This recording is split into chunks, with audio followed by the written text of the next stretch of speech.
चलिए कुछ आसन हम आपको बताते हैं, क्योंकि हमारा जीवन योग ने और प्राणायाम ने ही बचा है। तो आप देखिए कि यदि आप कभी भी आपका पेट में कोई दिक्कत ना हो, और हमें बहुत अजीब लगता है लोगों के पेट बाहर रहते हैं सीना अंदर रहता है, ऐसा नहीं होना चाहिए। उनके अंदर चर्बी वर्बी पता नहीं कहाँ से उल्टी सीधी चीज़ें खाते रहते हैं, इसलिए आती है। तो आप खाने पीने का ध्यान भी रखें, और कुछ आसन अगर आप करेंगे तो आपको कभी कोई दिक्कत नहीं होगी। तो चलिए मैं आपको कुछ खड़े हुए आसन बताता हूँ।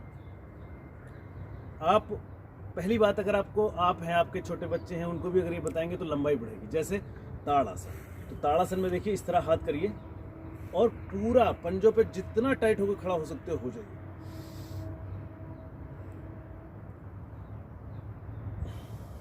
इस तरह के आसन लगभग 2 मिनट 3 मिनट करने चाहिए, तो आपकी हाइट बढ़ेगी। उसके बाद ऐसे कुछ आसन जैसे वृक्षासन है, वृक्षासन से आपकी मन की शक्ति भी बढ़ती है।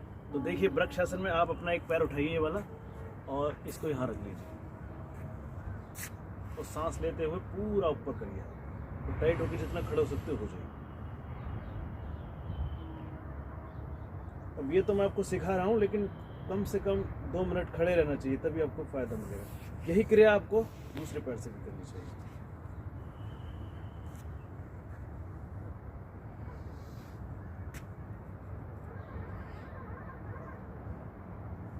जी, तो ये 2 आसन ऐसे बताए हैं कि अगर छोटे छोटे बच्चों को भी सिखाओगे तो उनकी हाइट बढ़ेगी, क्योंकि हाइट केवल 18 साल की उम्र तक बढ़ती है। उसके बाद हाइट बिल्कुल नहीं बढ़ती और बहुत मिनिमम बढ़ती है। तो चलिए वृक्षासन हो गया। अब चूंकि सब लोग एक साथ करेंगे, तो जो बड़े बूढ़े हैं उनको कैसे करना है ये भी उनको बताइए, क्योंकि ज़्यादातर लोगों का पेट इस समय खराब रहता है। तो आपको मैं बता रहा हूँ कि जो वज्रासन है, जैसे हमने मुस्लिम लोग जब नमाज पढ़ते हैं वो भी उसी तरह बैठते हैं, ताकि उनका पेट एकदम एक्टिव रहता है और अच्छा रहता है। तो चलिए आप, ये एक ऐसा आसन है, इस तरह अगर आप वज्रासन में बैठेंगे तो ये सिंगल एक आसन है जो खाली पेट में नहीं होगा, तो आप खाना खाने के बाद भी इस तरह बैठ सकते हैं। और ये अभ्यास आपको लगभग, अगर आप खाना खाने के बाद भी 5 मिनट बैठे तो आपकी पाचन शक्ति बढ़ेगी।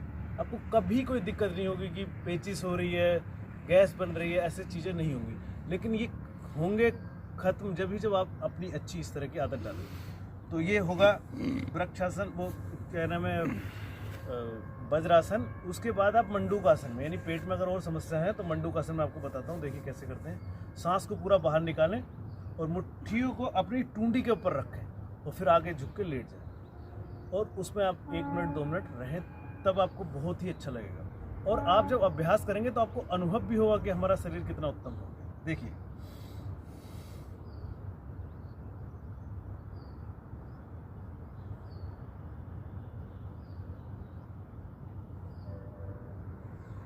मिनिमम 2 मिनट लेटे रहना चाहिए।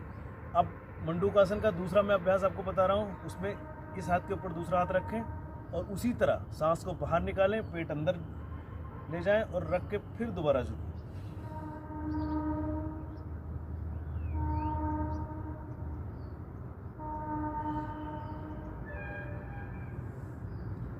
ये आप अगर बड़े बूढ़ों से भी कराओगे तो उन्हें कभी पेट की समस्या नहीं होगी। चलिए अब आप देखिए कि बैठने की भी आदत डालें। ये नहीं कि ज़्यादातर लोग आजकल चेयर पे बैठते हैं तो उनकी कमर में स्लिप डिस्क हो जाती है, उठने बैठने और सही से चलने में भी दिक्कत होती है। तो देखिए आपको कुछ अच्छे आसन बताता हूँ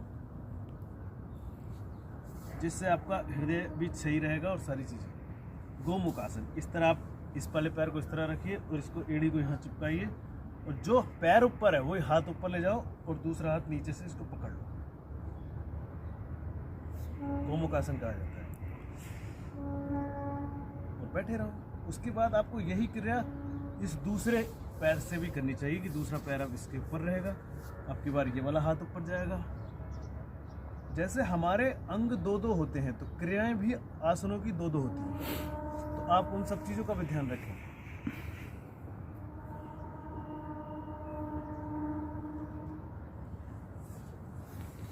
इस देखिए, अगर आप इस तरह सीधे पैर करके बैठेंगे, इसको दंडासन कहते हैं, और हमेशा बैठने के टाइम आपको रीढ़ की हड्डी सीधी रखनी चाहिए, क्योंकि ज़्यादातर लोग ऐसे बैठ जाते हैं फिर ऐसे बैठ जाते हैं, तो उनको हमेशा समस्याएं होती हैं। आजकल मैंने देखा है लोगों को कि लैपटॉप के सामने या कंप्यूटर के सामने बैठ के आंखें ख़राब हो गई हैं, कमर खराब हो गई है। हम लोग पहले हम बड़े बूढ़ों को देखते हैं, वो अगर चेयर पे भी बैठेंगे या फिर किसी खाट पे या चारपाई पे बैठेंगे तो वो पलोथी मार के बैठते हैं। आजकल मैंने बहुत सारे लोग देखे हैं जो पलोथी मार के बैठ ही नहीं पाते। अब आप देखिए, ज़्यादातर लोग ध्यान या कुछ मंत्र का उच्चारण भी करते हैं, तो ये नहीं कि चेयर पे आप बैठो। अगर आप अच्छे हैं, यंग हैं, तो आप अगर पद्मासन में बैठेंगे, देखिए इस पैर को ऊपर रखिए तो इसी तरह दूसरे पैर को भी ऊपर रखिए, इसको पद्मासन कहते हैं। तो ये बैठने के मैं आसन इसलिए बता रहा हूँ कि अगर आप कोई काम करें, अगर इस तरह के आसनों में बैठेंगे तब भी आपका मन और मस्तिष्क भी अच्छा रहेगा। और इन आसनों में बैठने से रीढ़ की हड्डी एकदम सीधी रहती है। अब जब रीढ़ की हड्डी सीधी रहती है तो फिर कोई कमर में किसी भी दर्द में कोई समस्या नहीं होती। इसको पद्मासन कहते हैं।